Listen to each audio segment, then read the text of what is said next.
नमस्कार, मैं हूं दीपाली राणा। आप देख रहे हैं कल का बाजार और सबसे पहले कल के सेशन के पर आउटलुक लेने से पहले बात करते हैं आज के मार्केट की। और आज शानदार मोमेंटम एक बार फिर से मार्केट में देखने को मिला और लगभग आप कह सकते हैं कि तीसरा सेशन था जब तेजी के साथ मार्केट की क्लोजिंग हुई। निफ्टी दिन के ऊपरी स्तरों पर बंद हुआ 326 अंकों की बढ़त के साथ 15,245 के लेवल्स पर। सेंसेक्स में भी हमने 1150 अंकों की तेजी आज बनते हुए देखी और 51,400 के ऊपर क्लोजिंग हुई है सेंसेक्स की। निफ्टी बैंक भी अगर आप देखेंगे तो 948 अंकों की बढ़त वहां भी देखने को मिली। आज इनफैक्ट अगर आप सेक्टर्स देखेंगे तो मेटल, बैंकिंग, आईटी स्टॉक्स में अच्छी बाइंग देखने को मिली है। रिलायंस इंडस्ट्रीज बाजार को काफी सपोर्ट कर रहा था। 10 सितंबर 2020 यानी 5 महीने के बाद इतनी बड़ी तेजी हमने रिलायंस में देखी है, तो काफी समय के बाद रिलायंस में ये खरीदारी का मूड आज बनता हुआ दिखा।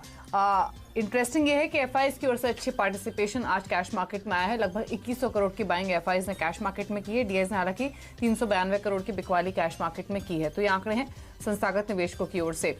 लेकिन आपके जो सवाल है उनको इस शो में शामिल करेंगे हम। कल के लिए क्विक स्ट्रैटेजी भी लेंगे इंडेक्स पर।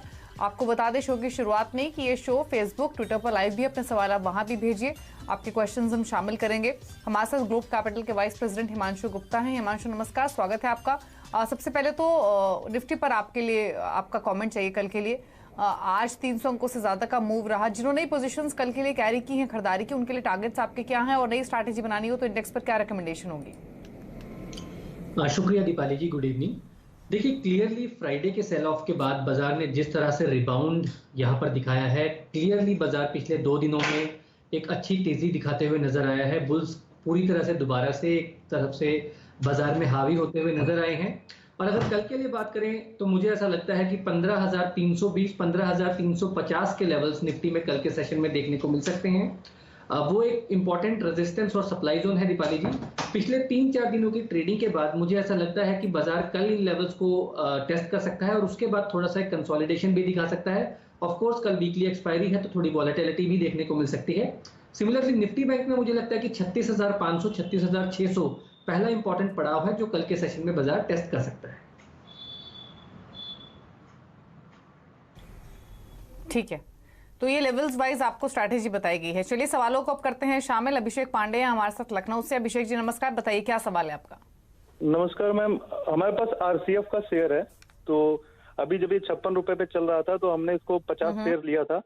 तो अभी कल से देख रहे हैं शेयर जो 100 रुपए पहुंचा, उसके बाद डाउन होते होते आज शायद 87 के आसपास ऐसे कुछ है। तो ये जानना था कि इस शेयर में अभी बने रहें या एग्जिट कर दें। पीएसयू स्टॉक्स में लगातार हमने तेजी देखी और उस तेजी में आरसीएफ भी पार्टिसिपेट कर रहा था। मुनाफा वसूली जरूर दिखी है लेकिन लगातार रैली आने के बाद इंपॉर्टेंट ये है कि आपकी पोजीशन अभी भी फायदे में है। हिमांशु, प्रॉफिट्स लेने हैं या फिर रखना है ये स्टॉक अभी भी आरसीएफ? दीपाली जी, मेरा मानना है कि अगर ट्रेडिंग का नजरिया है तो ऑलमोस्ट लगभग दुगने के लेवल के यहाँ पर प्रॉफिट इनको बनते हुए नजर आए थे 1-2 दिन पहले। मुझे लगता है कि प्रॉफिट बुक किया जा सकता है। अगर कल के सेशन में 90-92 के लेवल्स यहाँ पर इनको मिलते हैं तो यहाँ पर प्रॉफिट बुक करें। 99-100 एक साइकोलॉजिकल अच्छा रेजिस्टेंस सप्लाई जोन है। मुझे लगता है कि यहाँ पर थोड़ी सी कंसोलिडेशन आने वाले कुछ हफ्तों में देखने को मिल सकती है। फ्रेश ब्रेकआउट 100 रुपए के ऊपर है तो यहाँ पे मेरी सलाह रहेगी कि एक बार के लिए मुनाफा बांधा जा सकता है। ठीक है, धनंजय भारद्वाज है हमारे साथ गाजियाबाद से फोन लाइन पर। धनंजय जी नमस्कार, बताइए सवाल। नमस्कार मैडम, मैंने डेल्टा कॉप के है 2000 शेयर लिए थे मैंने जनवरी में 158 के रेट। तो मैं ये चाहता हूँ कि इसका मैंने कैसे करना। आज का रेट वैसे 166 था, तो अब मैं इसमें बुक करूँ तो प्रॉफिट की होल्ड करूँ इसको। डेल्टा कॉप 158 की बाइंग है, 167 पर ये बंद हुआ है आज के सेशन में। पूछ लेते हैं क्या सजेशन रहेगा, बताइए क्या स्ट्रैटेजी आप रेकमेंड करेंगे हिमांशु? प्रॉफिट लेना है इनको या फिर रखना है स्टॉक? दीपाली जी, अगर मैं डेल्टा कॉर्प के चार्ट सेटअप की बात करता हूं तो यहाँ पर पिछले 2 या 3 महीने से एक साइडवेज कंसोलिडेशन का मूड बना हुआ है, जहां पर 145-150 लोअर एंड पर सपोर्ट जोन है और अप साइड में 170 रुपए के आसपास एक रेजिस्टेंस और सप्लाई जोन है। लेकिन सेटअप पॉजिटिव है और इवेंचुअली मेरा ऐसा मानना है कि इस कंसोलिडेशन का ब्रेकआउट आने वाले कुछ दिनों में देखने को मिल सकता है। 170 रुपए के ऊपर की जो क्लोजिंग या ब्रेकआउट आएगा वो काफी पॉजिटिव होगा और उस कंडीशन में 200 रुपए तक के टारगेट्स डेल्टा कॉर्प में देखने को मिल सकते हैं। तो मुझे लगता है कि अगर इसको ये थोड़ा और समय दें तो यहाँ पर बने रहने की मेरी तरफ से सलाह रहेगी। चार्ट सेटअप पॉजिटिव है, बने रहें। मुझे लगता है 170 रुपए के ऊपर जैसे ही स्टॉक निकलेगा एक अच्छी बड़ी तेजी बनते हुए देखने को मिल सकती है, वहां पर ये मुनाफा बांध सकते हैं। ठीक है, सविता है हमारे साथ चंडीगढ़ से। सविता जी नमस्कार, बताइए सवाल। नमस्कार दीपाली जी, मेरा एक शेयर है IRFC का, 26 का इसका प्राइस है और ये IPO में था। अभी तक इसका कोई इंक्रीज नहीं हुआ है, प्राइस ऐसे में एज इट इज है, मींस डाउन में जा रहा है। IRFC आपके बाइंग प्राइस के आसपास ही ट्रेड हो रहा है। बताइए हिमांशु, क्या करना है इनको? IPO में लगाए इन्होंने पैसा इस उम्मीद में कि फायदा होगा, लेकिन हुआ नहीं है। फिलहाल रखना है या निकल जाना है, क्योंकि इनके भाव के आसपास ही है? देखिए, मुझे लगता है कि दीपाली जी, जैसे कि अभी रिसेंट लिस्टिंग है तो बहुत ज्यादा यहाँ पर चार्ट का डेटा नहीं है, लेकिन फिलहाल जितना भी डेटा है मुझे लगता है कि फिलहाल यहाँ पर नियर टर्म में कोई बड़ी तेजी की उम्मीद मुझे नहीं लगती। तो यहाँ पर अगर कोई लॉस नहीं है तो मुझे लगता है कि यहाँ से निकला जा सकता है और बाजार में काफी ढेरों अपॉर्चुनिटीज हैं आजकल। किसी और बेहतर विकल्प बहुत यहाँ पर बाजार में देखने को मिल सकते हैं। अगर मैं एक सजेशन देना चाहूँ तो IDBI में आज हमने देखा कि बहुत ही शानदार ब्रेकआउट आते हुए नजर आया है, तो वहां पर थोड़ी सी कंसोलिडेशन या थोड़ी सी गिरावट मिलती है, तो 34 रुपए के आसपास IDBI में निवेश किया जा सकता है। यहां से एग्जिट करने की सलाह रहेगी। ठीक है, यहां से एग्जिट करके IDBI बैंक में आप पैसा लगा सकती हैं जहां आपको फायदा हो। धीरज है हमारे साथ दिल्ली से। धीरज जी नमस्कार, बताइए क्या सवाल है आपका? नमस्कार दीपाली जी, मैंने 2 स्टॉक लिए हुए हैं। एक है दिलीप बिल्डकॉन जो मैंने 400 रुपए पे लिए 200 शेयर, और दूसरा है अशोका बिल्डकॉन 87 पे 250 शेयर। तो इनमें कब तक वेट करना चाहिए और क्या टारगेट सोच करके चलूं? तो दिलीप बिल्डकॉन में 400 रुपए की बाइंग है, 650 पर ट्रेड हो रहा है, तो यहाँ पर आपको 50% से ज्यादा प्रॉफिट्स फिलहाल हो रहे हैं। और अशोका बिल्डकॉन आपने बताया दूसरे यहाँ पर 87 के आसपास की खरीदारी मेंशन कर रहे हैं, ये भी मुनाफे में है। ऑलरेडी अच्छा मुनाफा इनको हो रहा है दोनों ही शेयर्स में। क्या टारगेट्स आप देख रहे हैं अगर ये रखें इन स्टॉक्स को, या फिर लेना है प्रॉफिट्स यहाँ पर? दीपाली जी, दोनों ही स्टॉक्स यहाँ पर अच्छी परफॉर्मेंस दिखा रहे हैं और काफी समय के बाद हमने देखा कि इस सेक्टर में एक अच्छी इंस्टीट्यूशनल खरीदारी देखते हुए नजर आई है, जिसके चलते स्टॉक्स में अच्छी रैली बनते हुए नजर आई है। अशोका बिल्डकॉन की अगर मैं बात करता हूं तो 100 रुपए पर अपना ट्रेलिंग स्टॉप लॉस ले आए ताकि यहां पर आपका एक मिनिमम प्रॉफिट लॉक हो जाए। मुझे लगता है कि स्टॉक 100 रुपए के ऊपर जब तक बना हुआ है, इसका मोमेंटम और जो शॉर्ट टर्म ट्रेंड है वो तेजी का बना हुआ है। अपसाइड में मेरा ऐसा मानना है कि 120 से 125 रुपए तक का इमीडिएट शॉर्ट टर्म में टारगेट बनते हुए देखने को मिल सकता है। तो 100 रुपए के ट्रेलिंग स्टॉप लॉस के साथ अशोका बिल्डकॉन में बने रहने की सलाह रहेगी। और साथ ही साथ अगर दिलीप बिल्डकॉन की मैं बात करता हूं तो ऑलरेडी वहां पर एक अच्छा मुनाफा इनको बनते हुए मिल रहा है। चार्ट पर देखिए 700-720 रुपए पर इमीडिएट एक अच्छा हर्डल है। स्टॉक अभी रिसेंटली 705-710 रुपए पर थोड़ा सा यहाँ पर गिरावट, थोड़ी सी प्रॉफिट बुकिंग 2 दिनों में देखने को मिली है। तो यहाँ पर मेरी सलाह रहेगी कि पार्ट प्रॉफिट आप बुक कर सकते हैं, क्योंकि आपको ऑलरेडी यहाँ पर थोड़ा अच्छा मुनाफा हो रहा है। 50% ऑफ प्रॉफिट को बुक कीजिए और बाकी 50% पोजीशन को होल्ड किया जा सकता है। 700 से 720 रुपए तक के टारगेट्स वहां पर आते हुए देखने को मिल सकते हैं। ठीक है, तो दोनों ही स्टॉक्स आप होल्ड कीजिए, यही सजेशन है आपके लिए। अगले कॉलर से बातचीत करेंगे। इनफैक्ट अब फेसबुक के जरिए एक सवाल ले लेते हैं। बीजे रैना ने सवाल भेजा है जम्मू से। 3 शेयर्स इनके पास। हिमांशु, पहली इंपॉर्टेंट बात कि लॉन्ग टर्म है इनकी होल्डिंग तीनों स्टॉक्स में। पहला है हुडको 42 की बाइंग है, दूसरा है ITC 151 की बाइंग है, और अदानी पार में 62 के लेवल पर इन्होंने एंट्री ली हुई है। हुडको इनके भाव से 10 रुपए ऊपर है, मुनाफे में है। ITC में भी इनकी जो पोजीशन है वो फिलहाल प्रॉफिट्स में है। और तीसरा है अदानी पार। तीनों पर अपने कमेंट्स दीजिए, क्या करना है? मुझे लगता है कि हुडको में बेशक बने रहें, अभी एक अच्छा ब्रेकआउट आया है और जैसा आपने बताया कि लंबी अवधि का निवेश का नजरिया है, सेटअप पॉजिटिव है, बने रहें। गिरावट मिलती है तो वहां पर और पोजीशन को ऐड किया जा सकता है। ITC ने अभी तक कोई बहुत अच्छा आउट परफॉर्मेंस यहाँ पर नहीं दिखाई है। हालांकि 195-200 रुपए के ऊपर का मूव काफी पॉजिटिव है स्टॉक के लिए, लेकिन फिर भी मेरी सलाह रहेगी कि यहाँ पर 190 रुपए का एक स्टॉप लॉस का इस्तेमाल करें। अगर 190 रुपए के नीचे स्टॉक आता है तो ITC से एग्जिट करें और किसी बेटर विकल्प ढूंढें, क्योंकि ITC ने अभी हमने देखा कि काफी समय से काफी अंडर परफॉर्म करता हुआ नजर आया है। और मुझे लगता है कि इतनी बाजार की बड़ी तेजी में अभी भी यहाँ पर कोई बहुत खास परफॉर्मेंस देखते हुए नहीं आई है। तो 190 रुपए के स्टॉप लॉस के साथ यहाँ पर बने रहें। और दीपाली जी, तीसरा स्टॉक आपने जो बताया वो एक बार प्लीज अगर आप रिपीट करें। अदानी पावर। जी दीपाली जी, मुझे लगता है कि अदानी पावर में भी एक अच्छा ब्रेकआउट, एक अच्छे कंसोलिडेशन के बाद ये हमको ब्रेकआउट बनता हुआ नजर आया। और हमने इस शो में अदानी पावर की पहले भी 2 या 3 बार क्वेरीज दीपाली जी यहाँ पर डिस्कस की हैं। मुझे लगता है बेशक बने रहे, चार्ट सेटअप काफी पॉजिटिव है। लंबी अवधि के लिए अगर नजरिए की बात की जाए तो मुझे लगता है कि 48 से 50 रुपए एक अच्छा सपोर्ट जोन है। कोई भी गिरावट मिलती है तो आप पोजीशन को ऐड कर सकते हैं। और मेरा ऐसा मानना है कि आने वाले कुछ महीनों में पहले 72 रुपए और उसके बाद 90 रुपए तक के टारगेट्स अदानी पावर में देखने को मिल सकते हैं, तो यहां पर बने रहने की सलाह रहेगी। ठीक है, तो तीनों स्टॉक्स में आप होल्ड कीजिए, लेवल्स आपको बताए गए हैं, उसी के हिसाब से स्ट्रैटेजी आप बना सकते हैं। दीपक जाधव है हमारे साथ फोन लाइन पर सूरत से। दीपक जी नमस्कार, बताइए क्या सवाल है आपका। जी नमस्ते, मेरे पास अडानी पोर्ट्स है 580 के भाव। तो क्या करना चाहिए मैम? मैं और जैसे हिसाब से 5, आपने बाइंग प्राइस क्या बताया? 580 का। जी ठीक है, तो नजर रख के चलिए अदानी पोर्ट्स पे। इनफैक्ट आपको बता दें अदानी पोर्ट्स खबरों में भी है। आज को स्ट्रैटेजिक अनाउंसमेंट रात को 8 बजे अदानी पोर्ट्स की ओर से आ सकती है। और सीएनबीसी आवाज को इनफैक्ट एक्सक्लूसिव जानकारी ये भी मिली है कि वाबक पिंकस का जो स्टेक है गंगावरम पोर्ट में आंध्र प्रदेश में, उसमें वो स्टेक एक्वायर कर सकती है। तो ये स्टॉक फोकस पे रहेगा कल भी।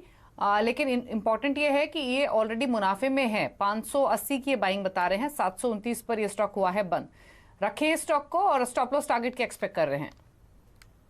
दीपाली जी, मेरी सलाह रहेगी कि ये उन चुनिंदा आउट परफॉर्मर स्टॉक्स में से है जिन्होंने एक तरफा तेजी दिखाई है। और हालांकि ये ऑलरेडी प्रॉफिट में है, तो भी मेरी सलाह रहेगी कि यहाँ पर बने रहें। अगर चाहें तो एक प्रॉफिट को लॉक करने के लिए 670 रुपए का एक स्टॉप लॉस का इस्तेमाल करें, अपना स्टॉप लॉस को ट्रेल करें अगर इनका ट्रेडिंग का या शॉर्ट टर्म का नजरिया है, और यहाँ पर बने रहें। नियर टर्म में मुझे ऐसा लगता है कि 800 से 820 रुपए तक के टारगेट्स यहाँ पर बहुत जल्द देखने को मिल सकते हैं। ठीक है, नरेश कुमार है जम्मू से। नरेश जी नमस्कार, बताइए सवाल। नमस्कार मैम, मेरे पास मिसेस बैक्टर के मैम 67 शेयर्स है, तो वो 508 रुपए के प्राइस पे। तो मेरा जो लॉस है वो 7,575 रुपीज है। क्या मुझे एवरेज कंटिन्यू करने के लिए मुझे और शेयर परचेज करने चाहिए या इसको होल्ड करना चाहिए? पूछ लेते हैं वेक्टर्स फूड, क्या सजेशन रहेगा? 508 की बाइंग है, नीचे है काफी इनके खरीदारी के भाव से। क्या सजेशन होगा आपका हिमांशु इस स्टॉक पर? दीपाली जी, स्टॉक ने काफी निराश किया है। लिस्टिंग के बाद वापस हमने देखा कि लगातार यहाँ पर लोअर लेवल्स देखने को मिले हैं, तो एवरेज करने की सलाह अभी बिल्कुल नहीं रहेगी। और अगर चाहें तो बल्कि यहाँ से एग्जिट करके किसी और बेटर स्टॉक में स्विच कर सकते हैं। और इसी सेक्टर से related stock west life development मुझे लगता है कि रिलेटिवली अच्छा कर सकता है, वहां पर अच्छे चार्ट सेटअप बने हुए हैं, तो यहाँ से एग्जिट करके वेस्ट लाइफ में निवेश करने की सलाह रहेगी। तो यहाँ से एग्जिट करके वेस्ट लाइफ में आप पैसा लगा सकते हैं, यही सजेशन है आपके लिए। और इससे एग्जिट कर लीजिए क्योंकि वीक लग रहा है ये स्टॉक। अगले कॉलर से बात करेंगे फेसबुक के जरिए। इनफैक्ट अभिजीत दास ने सवाल भेजा है और सवाल है इनका टाटा कॉफी पर। 100 शेयर इन्होंने टाटा कॉफी के खरीदे हुए हैं हिमांशु, और जिनका खरीदारी का भाव है वो 118 रुपए का है। तो क्या सजेशन आपका रहेगा इनके लिए? टाटा कॉफी में 118 का बाइंग प्राइस। दीपाली जी, बने रहने की सलाह रहेगी। एक अच्छा ब्रेकआउट स्टॉक में मिला है। 120 रुपए के नीचे का एक स्टॉप लॉस लगाएं, यहाँ पर बने रहें। मेरा मानना है कि 150 रुपए तक के टारगेट्स नियर टर्म में देखने को मिल सकते हैं। निवेशित रहें।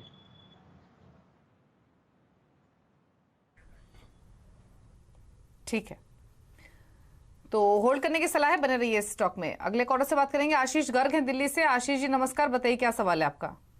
नमस्ते दीपाली जी, मैंने ग्रैन्यूल 100 शेयर्स खरीदे हैं और 424 के प्राइस पे खरीदे हैं, और मैं काफी देर से इसको होल्ड कर रही हूँ और ये कुछ हो नहीं रहा है इस शेयर में, तो मैं वही बात करना चाह रही थी। ग्रैन्यूल्स आपके 424 की बाइंग है, 364 पर बंद हुआ है। फार्मा में इनफैक्ट वो फ्लेवर रहा नहीं है जो था। हालांकि ग्रैन्यूल्स आज काफी अच्छी स्ट्रेंथ देकर बंद हुआ है। और इनफैक्ट ये ग्रैन्यूल्स की बात नहीं है हिमांशु, वो तमाम इन्वेस्टर्स जिन्होंने लास्ट लेग में फार्मा शेयर्स खरीदे हैं वो नुकसान में ही है, क्योंकि स्टॉक्स उन लेवल से करेक्ट हुए हैं, फिर चाहे वो ग्रैन्यूल्स हो या बाकी शेयर्स ही क्यों ना हो। अब इनके लिए क्या सजेशन है? दीपाली जी, बिल्कुल आपने सही बोला कि हमने देखा कि बाजार की इस रैली में फार्मा की तरफ से अभी तक पार्टिसिपेशन बनते हुए नजर नहीं आया। लेकिन इंपॉर्टेंट बात दीपाली जी ये है कि जब ये स्टॉक्स मोमेंटम में थे तब ज्यादातर इन्वेस्टर्स ने मोमेंटम को चेज करने की कोशिश करी और उसके बाद इन तमाम स्टॉक्स में कंसोलिडेशन बनते हुए नजर आया। पर्टिकुलरली अगर मैं ग्रेन्यूल्स की बात करता हूं तो बहुत ही बेहतरीन फंडामेंटली स्ट्रॉन्ग कंपनी है और ये जो कंसोलिडेशन 320 रुपए के आसपास का था, ये एक बहुत ही स्ट्रॉन्ग मुझे लगता है कि टेक्निकली एक करेक्शन था जो कि स्टॉक राइजिंग 200 दिन के मूविंग एवरेजेस को टेस्ट किया। स्टॉक अभी रिसेंटली F&O सेगमेंट में भी शामिल हुआ है और तुरंत F&O में आने के बाद ही हमने वापस में यहाँ पर मोमेंटम बनते हुए नजर आया। मुझे लगता है कि यहाँ पर बने रहें, फंडामेंटली बहुत स्ट्रॉन्ग साउंड कंपनी है जो आपका अगर खरीदारी का भाव थोड़ा सा ऊपर है, अगर कोई गिरावट वापस से मिलती है 340 335 की जोन में तो वहां पर आप पोजीशन को थोड़ा ऐड भी कर सकते हैं। बने रहने की सलाह रहेगी। मेरा ऐसा मानना है कि आने वाले कुछ हफ्तों, आने वाले कुछ महीनों में न केवल आपके भाव मिलेंगे बल्कि काफी हायर लेवल स्टॉक दिखा सकता है। होल्ड करने की सलाह है, बने रहिए स्टॉक में, अच्छी क्वालिटी का शेयर है। फेसबुक के जरिए केशव वर्मा ने सवाल भेजा है आईसीआईसीआई बैंक पर। 100 शेयर्स इन्होंने आईसीआईसीआई बैंक के खरीदे हुए हैं और जो परचेजिंग प्राइस है हिमांशु वो है 629 का। तो हायर लेवल्स की बाइंग है ऑल्दो इनके आईसीआईसीआई बैंक में, लेकिन इनके भाव से थोड़ा ऊपर ये स्टॉक फिलहाल ट्रेड हो रहा है। क्या सजेशन है इनके लिए? दीपाली जी, बने रहने की सलाह रहेगी। आईसीआईसीआई बैंक एक अच्छा, हमने यहाँ पर एक अच्छी परफॉर्मेंस, अच्छी रिकवरी, अच्छी रैली बनते हुए देखी। मुझे लगता है कि चार्ट पर कुछ भी अभी खराब नहीं है। एक बाजार के साथ यहाँ पर एक करेक्शन देखने को मिली और वापस वहां से रिकवरी बनते हुए नजर आई है। इमीडिएट शॉर्ट टर्म में 645 650 एक इमीडिएट हर्डल है। स्टॉक जैसे ही इसके ऊपर निकलेगा मुझे लगता है नए हाइस की तैयारी कर सकता है। अगर ट्रेडिंग के नजरिए से लिया है तो 598 रुपए के नीचे का एक स्टॉप लॉस मेंटेन किया जा सकता है। ठीक है, हरेश हैं हमारे साथ अकोला से फोन लाइन पर। हरेश जी नमस्कार, बताइए क्या सवाल है आपका? जी नमस्ते मैडम जी, मैंने भेजा 51 में 500 शेयर। नमस्ते। मैं उसको 3 से 6 महीने रख सकता हूँ? 3 to 6 मंथ्स रख सकते हैं। BHEL PSU स्टॉक्स में जो बाइंग आई है उसमें BHEL भी काफी चला है। इन्होंने हालांकि ऊपर लिया है ये स्टॉक। क्या करना है इनको अब 3 to 6 मंथ्स के पर्सपेक्टिव से हिमांशु? दीपाली जी, मैं कहूंगा कि बिल्कुल बने रहें। हालांकि जैसा आपने कहा कि थोड़ा सा ऊपरी लेवल्स पर लिया है, लेकिन फिर भी मुझे लगता है कि अभी भी अपसाइड की गुंजाइश है। अगर किसी करेक्शन में आपको नीचे मिलता है 46 से 47 रुपए के रेंज में तो वहां पर आप पोजीशन को ऐड भी कर सकते हैं।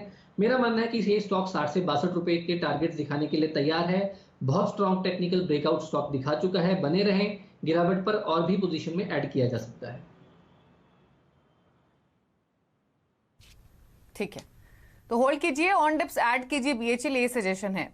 चलिए एक ब्रेक के लिए रुक रहे हैं। ब्रेक के बाद और क्वेरीज जो करेंगे शामिल, लेकिन जाने से पहले बात करेंगे CNBC आवाज और नेशनल स्टॉक एक्सचेंज की स्पेशल कैंपेन इन्फॉर्म इन्वेस्टर के बारे में, जिसका मकसद है निवेशकों के बीच में जागरूकता को बढ़ावा देना। जब कोई अजनबी हमारे घर या फिर कार की चाबी मांगता है तो हम उसको सीधे मना कर देते हैं। इसीलिए जो भी आपका वित्तीय लेन देन होता है उससे संबंधित अपने पासवर्ड्स आप सिक्रेटिव रखिए और उनके साथ इन पासवर्ड्स को किसी के साथ शेयर मत कीजिए। एक जागरूक निवेशक वही है जो जानता है पासवर्ड शेयर करना है पैसे साझा करने जैसा है। आप एक क्विक कमेंट हिमांशु इस पर? दीपाली जी, बिल्कुल हमारे ट्रेडिंग अकाउंट्स, हमारे डीमैट्स अकाउंट्स हमारे बैंक्स की तरह हैं।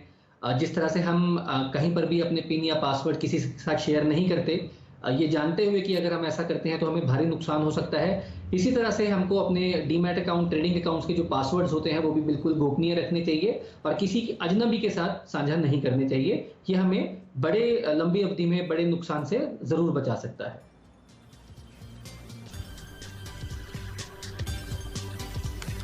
ठीक है, एक ब्रेक के लिए रुक रहे हैं, लौटेंगे कुछ और सवालों करेंगे शामिल। आप देखते रहिए कल का बाजार। देख रहे हैं कल का बाजार। हिमांशु हैं हमारे साथ आपके सभी सवालों के जवाब देने के लिए और फटाफट से फेसबुक से लाइव क्वेरीज क्विकली पिक करते हैं। सवाल ले लेते हैं लोकेश का। IOL केमिकल पर इनका सवाल है, 680 के प्राइस पर 100 शेयर लिए हुए। हिमांशु बताइए क्या करना है? दीपाली जी, मेरा ऐसा मानना है कि ये स्टॉक में एक अच्छी तेजी के बाद एक अच्छी करेक्शन देखने को मिली और उसके बाद वापस से लोअर लेवल से एक रिकवरी बनते हुए नजर आई है। तो यहाँ पर फिलहाल बने रहें, क्योंकि करंट लेवल्स अपने ऑल टाइम हाई से काफी नीचे स्टॉक काम कर रहा है। फिलहाल यहाँ पे बने रहने की सलाह रहेगी। शॉर्ट टर्म में 650 रुपए का एक स्टॉप लॉस मेंटेन किया जा सकता है। विशाल जायसवाल सवाल भेजे हैं बालकृष्ण इंडस्ट्रीज पर। 55 शेयर्स हैं इनके पास, 1628 का बाइंग प्राइस है, व्यू शॉर्ट टर्म है।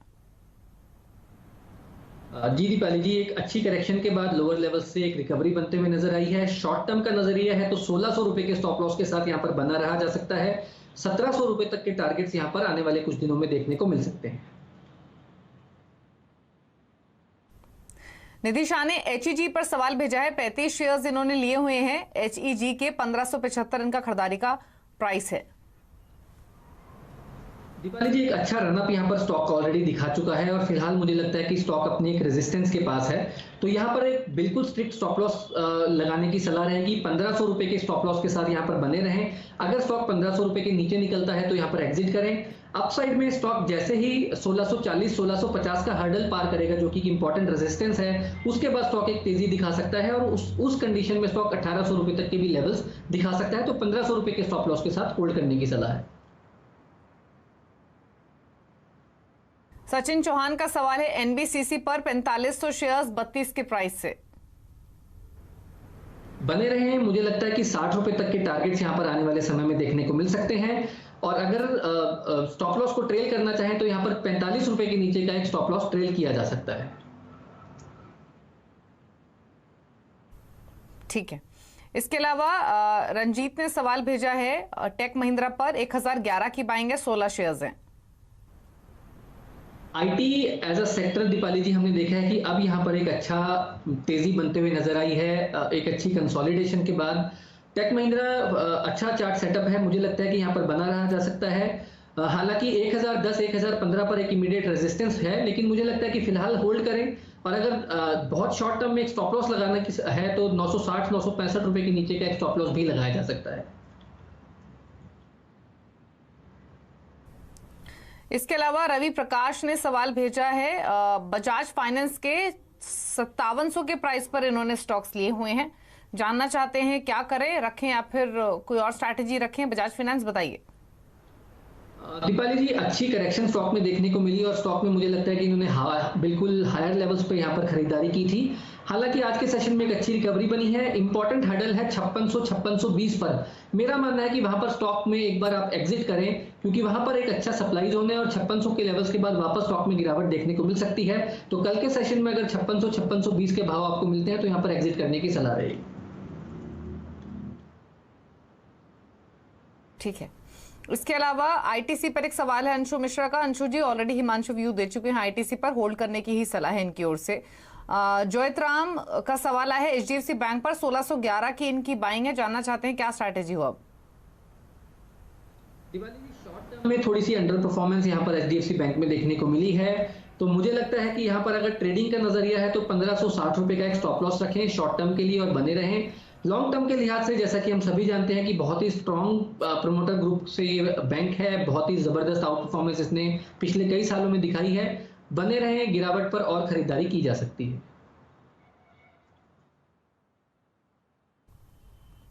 ठीक है, चलिए शो को समेटने का वक्त है। शुक्रिया हिमांशु, आप आए शो में और सभी सवालों के जवाब दिए। कोई डिस्क्लोजर आपकी ओर से? जी दीपाली जी, तमाम स्टॉक्स में जिनमें हमने चर्चा करी हमारे क्लाइंट्स का निवेश हो सकता है और हमने सिमिलर लाइन पर वहां पर भी रिकमेंडेशन दी हो सकती है। जी चलिए, शुक्रिया शो का हिस्सा बनने के लिए और सभी स्टॉक्स पर अपनी राय देने के लिए। तो इसी के साथ कल का बाजार में इतना ही, लेकिन खबरों पर लगातार अपडेट के लिए CNBC आवाज से जुड़े रहिए ट्विटर, फेसबुक और यूट्यूब के जरिए। नमस्कार। फ्रेंड्स, मिलते हैं अगले वीडियो के अंदर, जब तक के लिए गुड बाय।